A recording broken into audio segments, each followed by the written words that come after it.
Good morning everyone पिलामाने जेपरिक आम जानी एनुअल हायर सेकेंडरी एग्जामिनेशन 2026 बा council of higher secondary education रो जुक्त दुई पिलांकर वार्षिक परीक्षा जो एवर्ष होगाको अच्छी तार जो एग्जाम प्रोग्राम ऑलरेडी बाहरी सारी से किछिटा परिवर्तन हो जेपरिक आर्ट्स साइंस और कॉमर्स पिलामानकर अदर एमआईएल ओडिया को छाड़ी जो अन्य विषय एमआईएल रही जेपरिक हिंदी संस्कृत उर्दू जहाँ 11 मार्च रे हेबाको थिला ताकू परिवर्तन करा जाई 23 मार्च को अणा जाइछि एवं 21 मार्च जो विषय परीक्षा थिला ता परिवर्तन होई 25 मार्च को होई अछि। तो पिला माने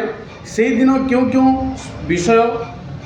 परिवर्तन होई ता जानिबार आवश्यकता अछि एवं से अनुसार निजको प्रस्तुत करिवार आवश्यकता अछि। तेणु पिला माने यह एक गुरुत्वपूर्ण सूचना से जानि नियो एवं निजको से अनुसार प्रस्तुत कर।